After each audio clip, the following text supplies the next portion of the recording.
Welcome back media Chhattisgarh. चलिए देखते हैं छत्तीसगढ़ की 25 फटाफट बड़ी खबरें। साथ ही डेली खबरों से अपडेट रहने के लिए चैनल को सब्सक्राइब करने के साथ वीडियो को लाइक करें। रायपुर से जबलपुर तक चलेगी नई एक्सप्रेस ट्रेन, 8 घंटे का होगा सफर। सीएम शाह ने दिखाई हरी झंडी। छत्तीसगढ़ को रेल की एक बड़ी सौगात मिली है। बीते दिन मुख्यमंत्री विष्णुदेव साय ने राजधानी रायपुर रेलवे स्टेशन से रायपुर जबलपुर नई एक्सप्रेस ट्रेन को हरी झंडी दिखाकर रवाना किया। मुख्यमंत्री साय ने प्रधानमंत्री नरेंद्र मोदी और रेल मंत्री अश्विनी वैष्णव का आभार जताते हुए इसे प्रदेश की जनता के लिए ऐतिहासिक दिन बताया। इस अवसर पर गुजरात के भावनगर में आयोजित मुख्य समारोह में केंद्रीय मंत्री अश्विनी वैष्णव, मनसुख मांडविया और मध्य प्रदेश के मुख्यमंत्री डॉक्टर मोहन यादव वर्चुअल माध्यम से जुड़े। इसी कार्यक्रम में रीवा पुणे एक्सप्रेस और भावनगर अयोध्या एक्सप्रेस का भी शुभारंभ हुआ। शिकागो में एनआरआई कम्युनिटी के साथ वित्त मंत्री ओपी चौधरी ने किया संवाद। छत्तीसगढ़ में हो रहे विशेष कार्यों में भागीदार बनने किया प्रेरित। छत्तीसगढ़ के वित्त मंत्री ओपी चौधरी इन दिनों अमेरिका के दौरे पर हैं। दौरे के दौरान वे प्रवासी छत्तीसगढ़ वासियों से मुलाकात कर उन्हें राज्य में चल रहे विकास कार्यों से अवगत करा रहे हैं और उनमें सक्रिय भागीदारी की अपील कर रहे हैं। उनका उद्देश्य है कि विदेशों में बसे छत्तीसगढ़ वासी भी अपने राज्यों की प्रगति में सहभागी बने और अपनी भूमिका निभाए। इसी कड़ी में उन्होंने यहाँ पर एनआरआई कम्युनिटी के साथ संवाद किया। छत्तीसगढ़ में संगवारी गुरुजी की भर्ती, शिक्षित बेरोजगारों के लिए नौकरी का अवसर। छत्तीसगढ़ में शासन सरकार ने शिक्षकों की भर्ती के लिए संगवारी गुरुजी नियुक्ति की शुरुआत की है। इस भर्ती अभियान के तहत बालोद जिले में भी वैकेंसी निकाली गई है। बालोद में शिक्षकों की कमी को पूरा करने के लिए इसे शुरू किया गया है। बालोद में संगवारी गुरुजी भर्ती अभियान के जरिए सीधे शिक्षकों के पद पर भर्ती हो रही है। युक्तियुक्तकरण के बाद से शिक्षकों का लगातार आंदोलन किया जा रहा है, जिससे कई इलाकों में शिक्षकों की कमी हो गई है। उसे पूरा करने के लिए संगवारी गुरुजी भर्ती की शुरुआत की गई है। संगवारी गुरुजी भर्ती के तहत कुल 52 पदों पर शिक्षकों की भर्ती निकली है। बालोद की कलेक्टर दिव्या उमेश मिश्रा ने बताया कि अभी कुल 52 पदों पर शिक्षकों की वैकेंसी निकली है। आने वाले दिनों में जरूरत के हिसाब से इसे बढ़ाया जा सकता है। शुरुआती स्तर पर यह नौकरी शाला प्रबंधन के माध्यम से की जाएगी। गिरफ्तारी से बचने सुप्रीम कोर्ट की शरण में भूपेश बघेल, कहा बेटी की तरह किया जा सकता है टारगेट। शराब, कोयला घोटाला और महादेव सट्टा मामले में परिवर्तन निदेशालय, आर्थिक अपराध शाखा और केंद्रीय जांच ब्यूरो की जांच के दायरे में आए पूर्व मुख्यमंत्री भूपेश बघेल ने सुप्रीम कोर्ट की शरण ली है। गिरफ्तारी से बचने भूपेश बघेल ने सुप्रीम कोर्ट अग्रिम जमानत याचिका लगाई है। अपनी याचिका में उन्होंने जांच में पूरा सहयोग करने का आश्वासन दिया है। दायर याचिका में पूर्व सीएम ने कहा कि जैसे उनके बेटे चैतन्य बघेल को राजनीतिक द्वेष में फंसाकर गिरफ्तार किया गया, वैसे उन्हें भी टारगेट किया जा सकता है। भूपेश बघेल का कहना है कि उनके खिलाफ बदले की भावना से कार्रवाई हो सकती है। बताया जा रहा है कि इस मामले में जल्द सुनवाई होगी। इसके अलावा शराब घोटाले मामले में जेल में बंद भूपेश बघेल के बेटे चैतन्य बघेल ने भी सुप्रीम कोर्ट में जमानत के लिए याचिका लगाई है। चैतन्य की याचिका में कहा गया कि न तो उनका नाम ईडी की एफआईआर में है और न ही किसी गवाह के बयान में, फिर भी उन्हें राजनीतिक मकसद से गिरफ्तार किया गया है। पूर्व गृह मंत्री ननकीराम ने पीएम से लेकर सीएम तक को लिखा पत्र, भ्रष्टाचार का आरोप लगाकर की ये शिकायत। पूर्व गृह मंत्री ननकीराम कंवर ने प्रधानमंत्री नरेंद्र मोदी, केंद्रीय कोयला एवं खनन मंत्री जी किशन रेड्डी, मुख्यमंत्री विष्णुदेव साय और संचालन खनिज संसाधन विभाग छत्तीसगढ़ शासन को पत्र लिखकर दर्री डैम से बालको परसा भाठा तक सड़क निर्माण की स्वीकृति को लेकर शिकायत की है। उनका आरोप है कि यह स्वीकृति बालको कंपनी को फायदा पहुंचाने और भ्रष्टाचार करने की नियत से जिला खनिज न्यास मध्य कोरबा से की गई है। ननकीराम कंवर का आरोप है कि दर्री डैम से बालको परसा भाठा तक सड़क निर्माण की स्वीकृति जिला खनिज न्यास मध्य से करना बालको कंपनी को व्यक्तिगत फायदा पहुंचाना है। उन्होंने मांग की कि इस सड़क निर्माण की स्वीकृति को निरस्त कर बालको कंपनी से आवंटन राशि प्राप्त कर निर्माण कार्य स्वीकृत किया जाए। अंतिम चरण में पहुंचा छत्तीसगढ़ के नए विधानसभा भवन का निर्माण कार्य। सीएम शाह ने विधानसभा अध्यक्ष और डिप्टी सीएम शाह के साथ किया निरीक्षण। नवा रायपुर में निर्माणाधीन छत्तीसगढ़ विधानसभा भवन का कार्य तीव्र गति से अपने अंतिम चरण पर पहुंच गया है। मुख्यमंत्री विष्णुदेव साय और विधानसभा अध्यक्ष डॉक्टर रमन सिंह और उप मुख्यमंत्री एवं लोक निर्माण मंत्री अरुण साव ने विधानसभा भवन स्थल पर पहुंचकर निर्माण कार्य की प्रगति का निरीक्षण किया। उन्होंने अधिकारियों को स्पष्ट निर्देश दिए कि कार्य को निर्धारित समय सीमा सितंबर 2025 तक हर हाल में पूर्ण किया जाए, ताकि राज्य 1 नवंबर के अवसर पर इसे जनता को समर्पित किया जा सके। हर पेड़ हर सांस के लिए जरूरी, नारायणपुर के खोड़गांव में चला पौधारोपण अभियान। ग्लोबल वार्मिंग की चपेट में आज दुनिया का हर कोना है। बारिश में गर्मी, गर्मी में बारिश और सर्दियों का मौसम ग्लोबल वार्मिंग के चलते आगे खिसकता जा रहा है। पर्यावरण का बिगड़ता संतुलन इसलिए मुख्य रूप से जिम्मेदार है। पर्यावरण संतुलन को बिगाड़ने का काम इंसान कर रहा है। कंक्रीट में तब्दील होते जंगल और जमीन पर्यावरण का संतुलन बिगाड़ रहे हैं। वनों का प्रतिशत अगर नहीं बढ़ा तो आने वाले समय में ये दिक्कत और बढ़ सकती है। पर्यावरण संतुलन को बनाए रखने और अपने शहर को हरा भरा करने के लिए नारायणपुर में अभियान चलाया गया।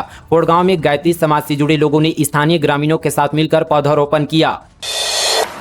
धर्म परिवर्तन आसान नहीं, 60 दिन पहले देनी होगी जानकारी। 9 राज्यों के एक्ट की स्टडी से बना ड्राफ्ट, जल्द लागू होगा कानून। छत्तीसगढ़ में अब किसी एक धर्म से दूसरे धर्म में जाना आसान नहीं होगा। पूरी प्रक्रिया और नियम कानून का पालन करने के बाद ही धर्म बदला जा सकेगा। छत्तीसगढ़ सरकार धार्मिक स्वतंत्रता कानून बनाने जा रही है। नियमों का उल्लंघन या जबरिया धर्म परिवर्तन कराने पर जेल के साथ कड़ी सजा का प्रावधान किया जाएगा। राज्य सरकार में धर्मांतरण के मुद्दे पर ईसाई समुदाय और हिंदू संगठनों के बीच लगातार बढ़ते विवाद के बीच धार्मिक स्वतंत्रता संशोधन विधेयक बना रही है। विधेयक को विधानसभा सत्र के दौरान सार्वजनिक कर पारित किया जाएगा। धर्म परिवर्तन से 60 दिन पहले जानकारी देनी होगी। सरकार ने धार्मिक स्वतंत्रता कानून बनाने के लिए ओडिशा, मध्य प्रदेश, उत्तर प्रदेश समेत 9 राज्यों के अधिनियम की स्टडी की है। गृह मंत्री विजय शर्मा ने 52 मीटिंग लेकर मसौदा तैयार बनवाया है। 5 पेज के ड्राफ्ट में 17 महत्वपूर्ण बिंदु शामिल किए गए हैं। इसमें प्रलोभन या दबाव देकर धर्म बदलवाने पर सख्त सजा का प्रावधान रहेगा। गृह मंत्री विजय शर्मा ने संकेत दिए हैं कि सरकार संशोधित धार्मिक स्वतंत्रता अधिनियम विधानसभा के शीतकालीन सत्र में सार्वजनिक कर सकती है।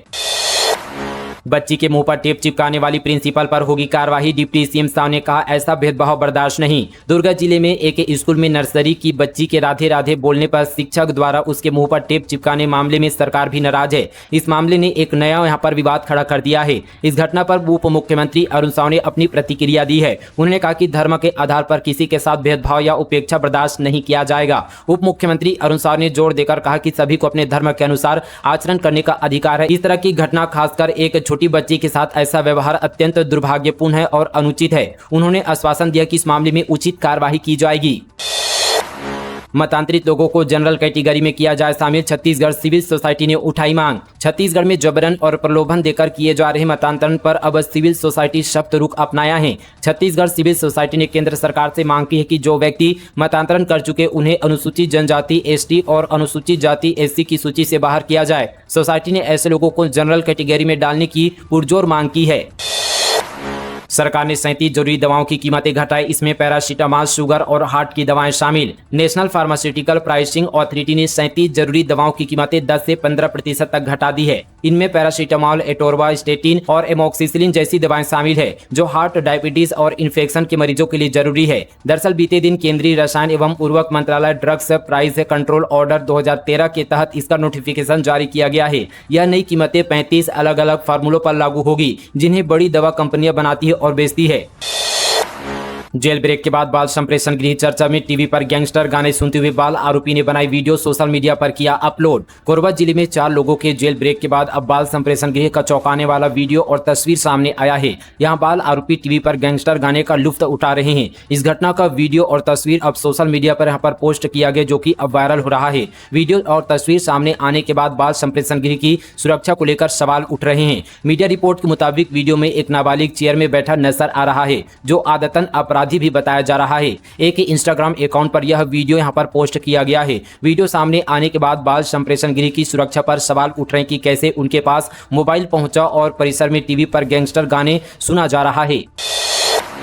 छत्तीसगढ़ के कई जिलों में अवैध रूप से रह रहे अफगानी एटीएस ने जबलपुर में एक को किया गिरफ्तार। मध्य प्रदेश में अवैध रूप से रह रहे एक अफगानी को एटीएस ने जबलपुर से गिरफ्तार कर लिया है। इसने फर्जी तरीके से सभी दस्तावेज बनवा लिए थे। जांच में पता चला कि इस अवैध अफगानी ने 20 अन्य अफगानियों को छत्तीसगढ़ में बसाने में मदद की है। कोंडागांव में महिलाओं को नहीं मिला मेहताना। गोठान में 3,775 क्विंटल वर्मी कंपोस्ट बनाया। 13,68,000 बकाया अधिकारी बोले भुगतान के लिए लिखा गया है पत्र।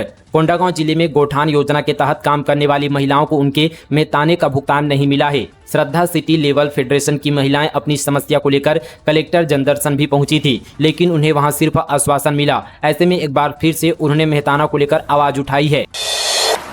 डोंगरगढ़ में बैंकिंग धोखाधड़ी, ग्राहकों से करोड़ों की धोखाधड़ी का आरोपी बैंककर्मी गिरफ्तार। राजनांदगांव जिले के डोंगरगढ़ में एक निजी बैंक में करोड़ों की बैंकिंग धोखाधड़ी का खुलासा हुआ है। इस केस में पुलिस ने निलंबित बैंककर्मी और उसकी पत्नी को गिरफ्तार किया है। आरोपी के खिलाफ कुल 43 खाता धारकों ने शिकायत दर्ज कराई है, जिसके आधार पर यह कार्रवाई की गई है। आरोपी उमेश गोरले के ऊपर फाइनेंशियल फ्रॉड का आरोप है। उसके खिलाफ अब तक 43 खाता धारकों ने शिकायत दर्ज कराई है और प्रारंभिक जांच में सामने आया कि उसने लगभग 2 करोड़ 50 लाख रुपए की अवैध निकासी की है। बैंक शाखा प्रबंधक रिंकू कुमार द्वारा 26 जुलाई को की गई शिकायत के आधार पर इस केस में शिकायत दर्ज की गई है। पुराने तहसील कार्यालय में रिकॉर्ड को चटकर गई दीमक, टूट रही फाइलें, कागज बन गई मिट्टी। राजधानी रायपुर के पुराने तहसील कार्यालय में सालों पुराने रखे राजस्व संबंधी रिकॉर्डों को अब नर्सिंग हॉस्टल स्थित तहसील कार्यालय में शिफ्ट किया जा रहा है। रिकॉर्डों की शिफ्टिंग के दौरान राजस्व अधिकारी एवं कर्मचारियों की लापरवाही भी उजागर हुई है। तहसील के रिकॉर्ड रूम से लेकर तहसीलदारों के दफ्तरों की अलमारियों में रखे खतौनी, डायरिया सहित यहाँ पर अन्य रिकॉर्डों को दीमक चट कर गए हैं। वहीं कई रिकॉर्ड सड़ गलकर फट गए हैं, जिससे रिकॉर्ड में लिखे वितरण के नामों निशान मिट गए हैं। एक और जहां इन रिकॉर्डों को सहेज कर रखने में राजस्व विभाग नाकाम रहा, वहीं दूसरी ओर इन रिकॉर्डों को शिफ्ट करने के दौरान भी लापरवाही बरती जा रही है। कूड़े कचरे की तरह इन रिकॉर्डों को तहसील कार्यालय में शिफ्ट किया जा रहा है। सड़क जाम कर संजय दत्त का बर्थडे सेलिब्रेशन, संजू बाबा का फैन अरेस्ट, 33 साल से मना रहा जन्मदिन, कमाई का 25% पैसा करता है खर्च। बिलासपुर में बॉलीवुड अभिनेता संजय दत्त का जबरा फैन कहे जाने वाले जुट्टू अवस्थी को पुलिस ने गिरफ्तार कर लिया है। दरअसल 29 जुलाई को मध्य नगरी चौक पर सड़क जाम कर संजू बाबा का बर्थडे सेलिब्रेशन किया गया था। मामला सिविल लाइन थाना क्षेत्र का है। मिली जानकारी के मुताबिक सड़क जाम कर सेलिब्रेशन के कारण लोगों को काफी दिक्कतों का सामना करना पड़ा था। स्टेज पर डांस करते हुए वीडियो तेजी से वायरल हो रहा है। वीडियो वायरल होने के बाद पुलिस ने कार्रवाई की। कवर्धा में आकांक्षा हाट मेला, डिप्टी सीएम विजय शर्मा और विधायक भावना बोहरा हुए शामिल। आकांक्षी विकासखंड कार्यक्रम के अंतर्गत संचालित संपूर्णता अभियान के तहत बीते दिन भव्य कार्यक्रम का आयोजन किया गया।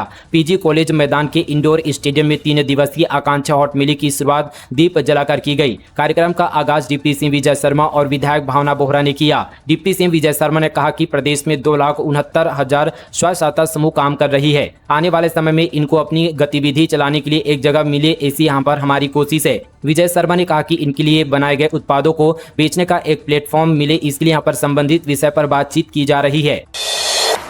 नगर निगम भिलाई ने बीएसपी को 228 करोड़ के प्रॉपर्टी टैक्स का नोटिस थमाया, 30 दिन में जमा करने का अल्टीमेट। भिलाई नगर निगम ने भिलाई स्टील प्लांट में एक बार फिर से बड़ी कार्रवाई का संकेत देते हुए 228 करोड़ रुपए के प्रॉपर्टी टैक्स का नोटिस जारी कर दिया है। बीएसपी को यह राशि 30 दिनों के भीतर जमा करनी होगी। निगम ने टाउनशिप और संयंत्र परिसर की प्रॉपर्टी का ड्रोन सर्वे कराने की भी तैयारी शुरू कर दी है।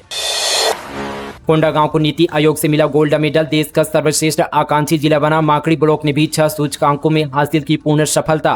कोंडागांव जिला एक बार फिर से राष्ट्रीय स्तर पर चमका है। नीति आयोग की आकांक्षी जिला एवं विकासखंड कार्यक्रम के तहत जिले को उत्कृष्ट प्रदर्शन के लिए गोल्ड मेडल यहाँ पर नवाजा गया है। माकड़ी ब्लॉक से भी सभी यहाँ पर 6 सूचकांकों में पूर्ण यहाँ पर उपलब्धि दर्ज कर यह सम्मान हासिल किया है।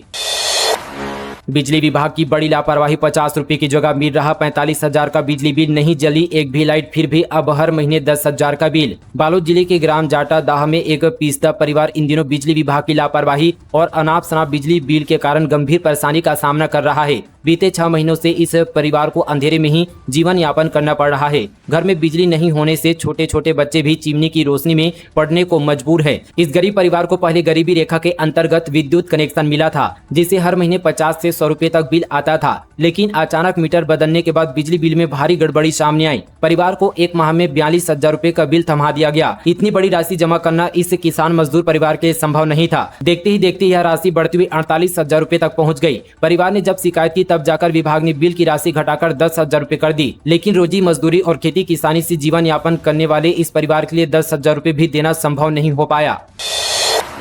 रायपुर में महिला टीआई ने पीड़िता को डंडे और बेल्ट से पीटा, 50,000 घूस लेने वाली पूर्व महिला थानेदार पर भी एफआईआर, एसआई कांस्टेबल भी शामिल। राजधानी रायपुर में घूस लेने वाली पूर्व महिला थानेदार के खिलाफ एफआईआर दर्ज हुआ है। पूर्व में महिला थाना की प्रभारी रही वेदवती दरियो पर आरोप है कि उसने काउंसलिंग के दौरान एक महिला को डंडे और बेल्ट से पीटा है। मारपीट में एसआई और स्टाफ ने भी यहाँ पर साथ दिया था। बता दें कि वेदवती दरियो वही महिला थानेदार है जिसने जुलाई 2024 में एंटी करप्शन ब्यूरो ने किसी दूसरे केस में 50,000 घूस लेते भी पकड़ा था, जिसके बाद उन्हें सस्पेंड भी कर दिया गया था। मारपीट की घटना सस्पेंड होने से 3 महीने पहले की है। मामला कोर्ट में चल रहा है। कोर्ट के आदेश के बाद तीनों पर एफआईआर हुई है। बलौदाबाजार में अटल परिसर का लोकार्पण, नालंदा परिसर का भूमि पूजन, डिप्टी सीएम बोले मोदी की गारंटी हो रही पूरी। बलौदाबाजार जिले में बीते दिन विकास कार्यों की रफ्तार को लेकर बेहद अहम रहा। यह जिला यहाँ पर आज विकास, संस्कृति, चेतना और सामाजिक का एकजुटता का गवाह बना है। जब छत्तीसगढ़ के उप मुख्यमंत्री अरुण साव ने जिले में एक के बाद एक कई यहाँ पर अहम कार्यक्रमों में भाग लिया। उन्होंने 10 करोड़ रुपए के विकास कार्यों की घोषणा की। डिप्टी सीएम साव ने यहाँ पर अटल परिसर का लोकार्पण किया और नालंदा परिसर का भूमि पूजन किया। इसके बाद साहू समाज के मंच से डिप्टी सीएम अरुण साव ने सामाजिक मूल्यों, शिक्षा और सांस्कृतिक चेतना को आगे बढ़ाने का भी संदेश दिया।